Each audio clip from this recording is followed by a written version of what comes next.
안녕하세요. 한국금융개발원에서 회계학과 세법을 담당하고 있는 현진환 교수입니다. 자, 우리 이번 시간에는 전산회계 운용사에 대해서 제가 잠깐 소개하도록 하겠습니다. 자, 제 목차를 제가 이제 둘로 이렇게 작성을 했는데, 이제 첫 번째는 강사 소개. 제가 저를 소개하는 겁니다. 그리고 이제 두 번째는 여러분들이 목표로 하고 있는 이 전산회계 운용사가 어떤 시험인지에 대해서 제가 설명하도록 하겠습니다. 자, 먼저 그러면 제 소개부터 하도록 하겠습니다. 저는 정상을 향해서 달려나가는 현진환 교수입니다. 자, 제가 저를 표현할 때 좀 고민을 많이 했는데, 자, 첫 번째로 제가 정상을 향해서 달려나간다 이렇게 표현을 했죠. 그럼 제가 잠깐 요거에 대해서 부연 설명을 좀 해보도록 하겠습니다. 자, 요 정상이라는 거는 제가 추구하는 목표가 되는 겁니다. 근데 제가 추구하는 목표인데, 제가 생각하고 있는 목표는 바로 여러분들의 목표다, 그걸 나타내는 겁니다. 여러분들 저 왜 만나셨죠? 딱 하나예요. 회계세법 전문가 되기 위해서 만난 겁니다. 그렇죠? 저는 여러분들을 회계세법 전문가로 만들기 위해서, 그렇죠? 여러분들하고 함께 달려가겠다는 의미가 되는 겁니다. 그러니까 여러분들하고 저하고는 한 몸이 되는 거예요. 그러니까 하나의 혼연일체, 무라일체 경지에 도달하는 거죠. 그러니까 여러분들하고 저하고 합친다는 의미는 뭐냐면, 제가 갖고 있는 회계세법의 전문가적인 실력을 여러분들 머리에다가 고스란히 담아주겠다. 그걸 위해서 제가 열심히 뛰겠다. 그런 의지의 표현인 겁니다. 자, 그러면 그러한 여러분들의 목표를 실현하기 위해서 과연 제 강의는 어떠한 특징을 갖고 있는지 그것도 제가 한번 고민해 봤죠. 근데 크게 세 가지로 제가 표현하고 싶습니다. 첫 번째, 품격이 다른 명품 강의다. 품격이 다른 명품 강의다, 이런 것이다. 이걸 여러분들한테 제가 보여주고 싶어요. 그러니까 품격이 다르다는 거는 급이 다르다는 거잖아요. 그렇죠? 물론 제가 다른 어떤 회계 선생님들, 그런 분들을 폄하하는 발언은 절대 아니죠. 그분들보다 좀 더 차별적으로 더 나아지려고 노력을 한다는 겁니다. 자, 근데 그걸 제가 증명을 해야 되는데, 자, 그럼 품격이 다른 건 어떤 의미냐? 급이 다르다 했을까? 넌 뭐가 달라? 저는 지난 20년 동안 이 회계세법하고 인연을 맺고 살아왔습니다. 그래서 풍부한 실무 경험에 10년 이상의 노하우를 담은 열정 있는 강의다, 이렇게 얘기를 했죠. 자, 그러면 이제 제가 20년 동안 이 회계세법하고 인연을 맺으면서 살아왔어요. 궁금하시잖아요. 저 처음 뵀으니까. 그러면 제가 짧게나마 저에 대한 역사를 잠깐 소개하도록 할게요. 제가 이제 20년 전에 처음에 제가 입사한 곳이 증권회사였습니다. 여의도에 이제 모 증권회사에 제가 이제 입사를 했어요. 그 증권회사에서 어떤 부서에 있었냐면 PB팀에 있었습니다. PB. 프라이빗 뱅킹에서 이제 요거 개인 자산 관리하는 데죠. 거기서 좀 한 2년 동안 근무를 해보니까 많은 고객들이 궁금해하고 계세요. 뭐에 대해서 궁금하시냐면 세금에 대해서. 그래서 저도 이제 대학 때 물론 이제 경영학을 전공해가지고 어느 정도 회계학하고 세법에 대한 내용을 알고 있었지만 그렇게 크게 관심은 없었어요. 왜냐하면 그렇게 재미가 없었거든요. 그런데 이제 이게 제 직업이 된 거잖아요. 직업이 돼서 내가 실제로 이 회계하고 세법에 대한 전문가가 되고 싶다라는 그런 욕구가 생기더라고요. 그래서 고객들한테 떠들여 주고 싶은 거예요. 나는 회계세법 전문가다. 알려주고 싶었어요. 그래서 회계세법 전문가, 특히 이제 세법 전문가가 되기엔 세무사 자격증 시험을 제가 준비를 했습니다. 회사를 다니면서. 대단하죠?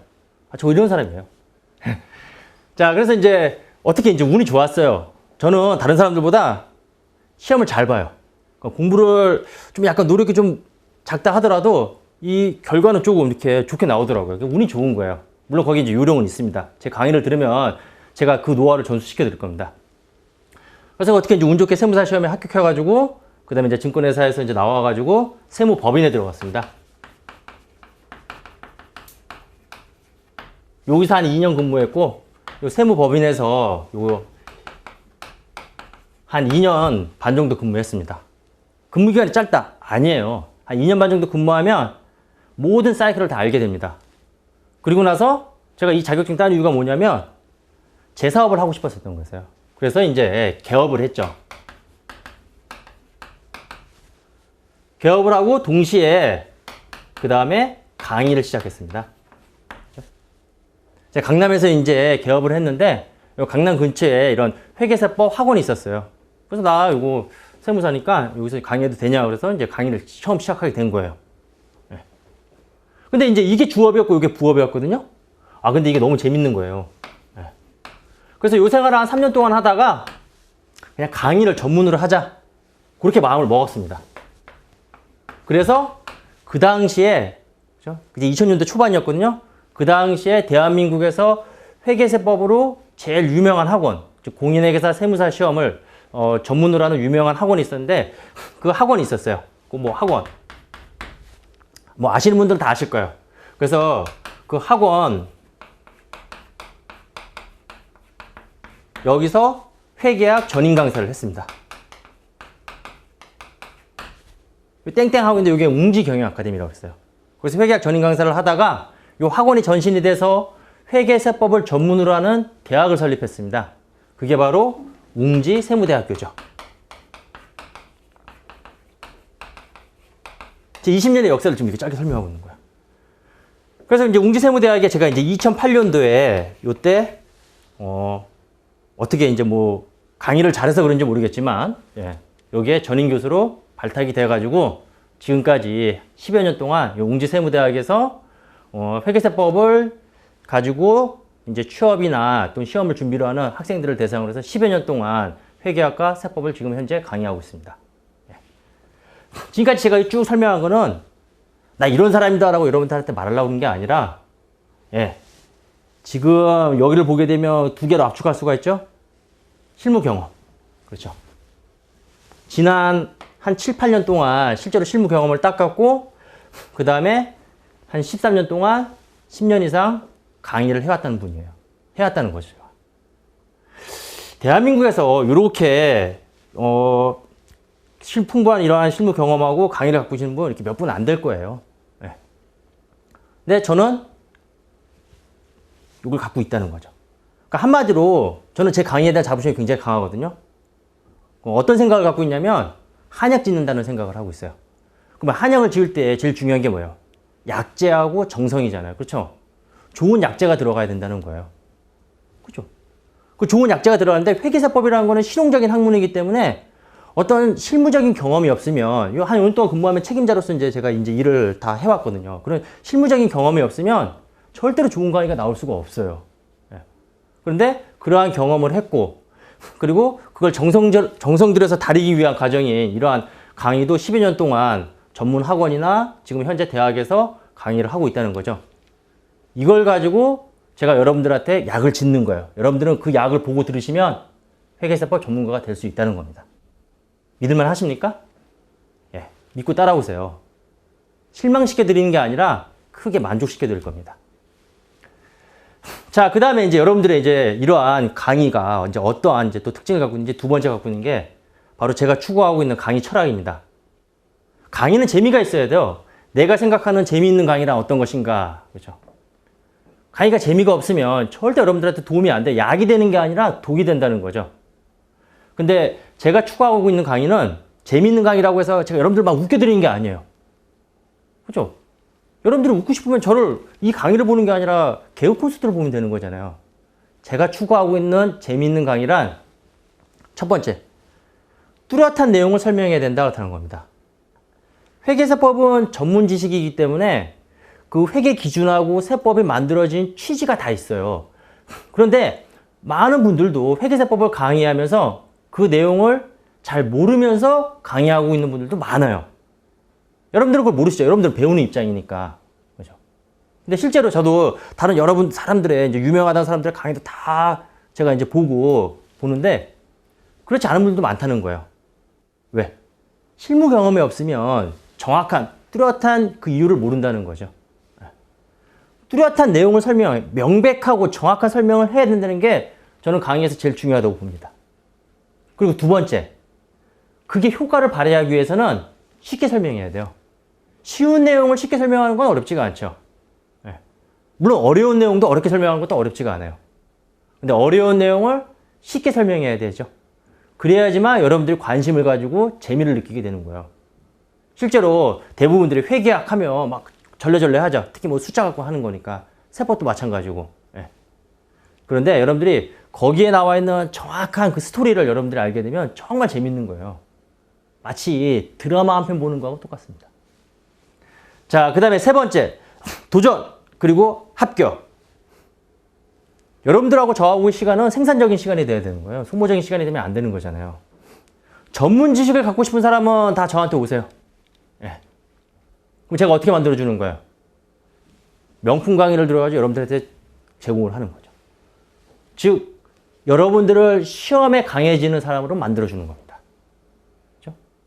공부를 아무리 많이 한다고 해서 시험에 가가지고 시험을 잘 못 보면 그 자격을 취득을 못하는 거잖아요. 그거 굉장히 안타까운 일이잖아요. 그런데 저는 여러분들을 시험에 강해지는 사람으로 만들어준다는 거예요. 합격하기 쉽게 만들어준다는 거야. 그래서 도전 있는 사람, 의지 있는 사람은 그 열정만 갖고 오세요. 그럼 제가 그 열정을 고이 담아가지고 여러분들한테 합격의 길로 인도해 드리도록 하겠습니다. 자, 여기까지 제 소개를 하도록 하고, 그 다음에 이제 과연 전산회계 운용사는 어떤 이제 자격증인지 거기에 대해서 설명하도록 하겠습니다.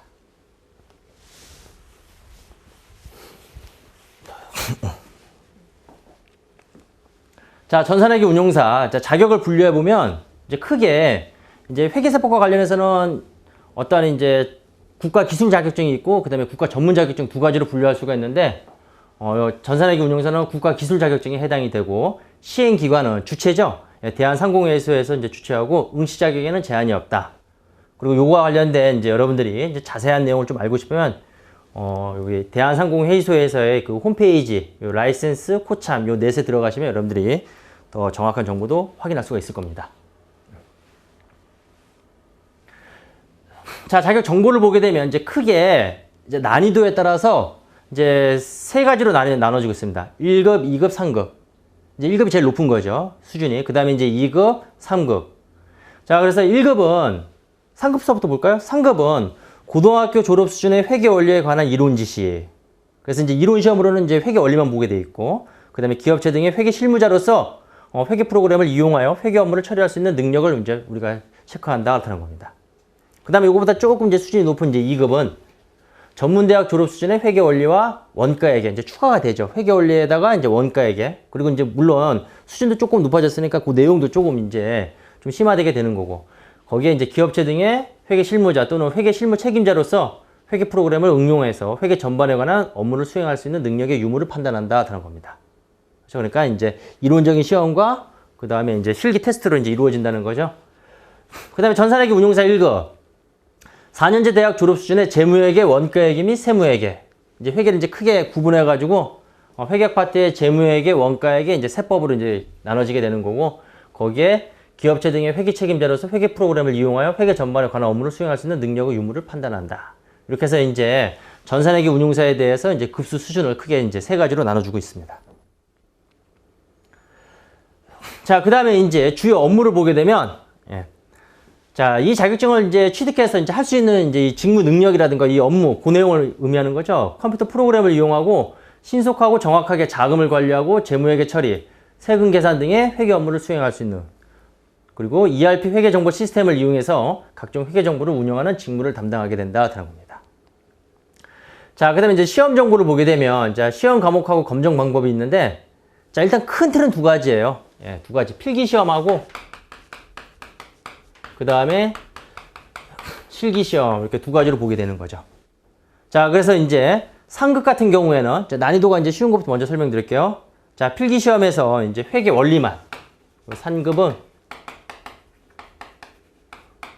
고등학교 졸업 수준의 회계 원리. 그리고 여기에 이제 실기 능력, 실기 테스트가 있게 되는 거죠.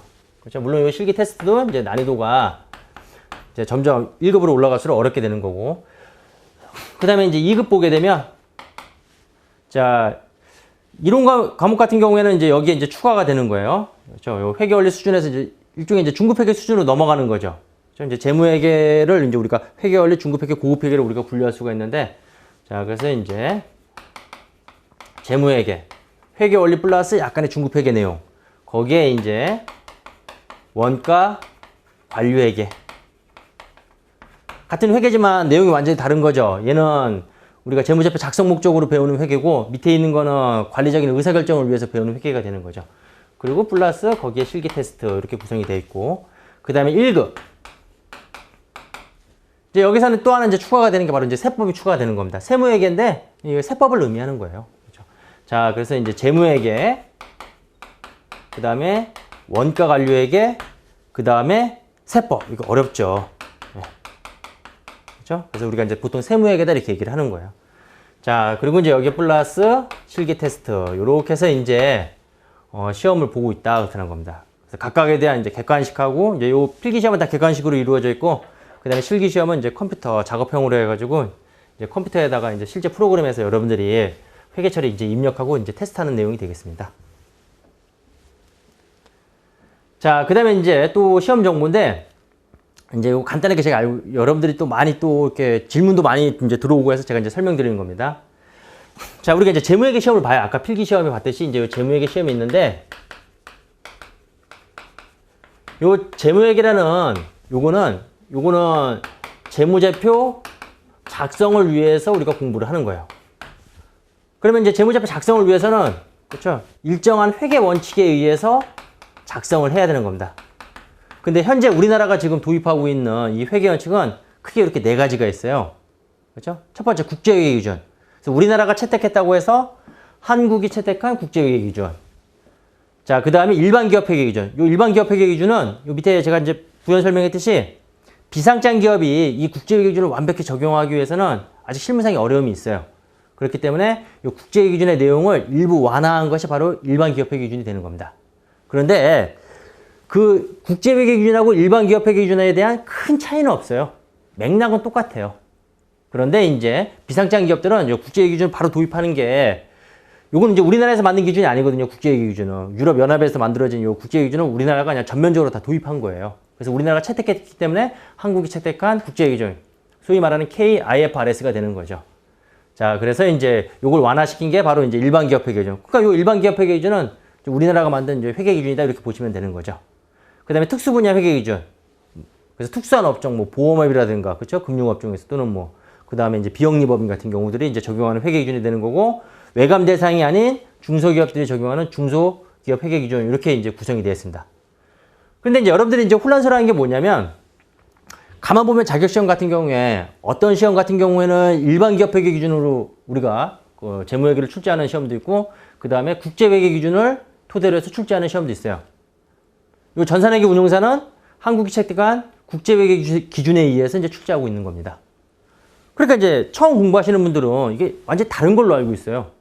그럼 나는 이걸 공부해야 되는지, 일반 기업 회계 기준을 공부해야 되는지, 아니면 국제회계 기준을 공부해야 되는지, 이렇게 많이 이제 혼동을 하시는데 똑같은 맥락이다 그렇다는 겁니다. 거의 똑같다고 보시면 돼요. 98% 똑같고 한 2% 정도 차이가 있어요. 근데 그 2% 정도의 차이도 내용을 완화해서 내용을 완화해서 이제 한 거지, 그렇게 완전히 원칙이 다른 건 아니다 해서 여러분들이 내가 이걸 공부해야 되는지, 아니면 일반 기업 회계 기준을 공부해야 되는지, 아니면 IFRS 공부해야 되는지, 그러한 혼란은 가질 필요가 없다 그렇다는 겁니다. 이제 그걸 제가 여러분들한테 안심시키기 드리기 위해서 제가 이제 요 회계 원칙에 대해서 설명하는 거고, 실제 요 내용은 시험에서도 출제가 됩니다. 나중에 제 강의를 듣게 되면 그때 이제 요거 소개가 될 거예요. 예. 자, 그 다음에 이제 시험 정보를 보게 되면 이제 합격 기준 이렇게 나와 있죠. 자, 그래서 필기 시험은 자, 매 과목 100점을 만점으로 해서 40점 이상. 여기서 말하는 40점 이상은 커트라인을 의미하는 거예요. 40점 이상을 맞췄다고 해서 합격되는 게 아니죠. 40점은 무조건 넘어야 되고, 그 다음에 이제 여러 과목을 보잖아요. 급수마다. 한 과목 보는 것도 있고, 두 과목 보는 것도 있고, 세 과목 보는 것도 있잖아요. 그래서 각각에 대한 평균이 몇 점을 넘어야지만, 60점을 넘어야지만 합격이 된다 그렇다는 거야. 그러니까 어떤 과목은 100점 맞았는데, 어떤 과목은, 그러니까 재무회계는 100점 맞았는데 원가관료회계는 30점 맞았다. 합격이에요, 불합격이에요? 불합격이죠. 60점을 넘었지만 매 과목 몇 점을 넘겨야 되는 거예요? 커트라인은 40점을 넘겨야 되는 거잖아요. 그렇죠? 자, 그리고 실기시험은 100점을 만점으로 해서 70점 이상이면 합격이다 그렇다는 겁니다. 자, 이렇게 해가지고 전산회계 운용사에 대해서 제가 간단하게 소개해보도록. 자, 이렇게 해가지고 전산회계 운용사에 대해서 제가 간단하게 소개했습니다. 감사합니다.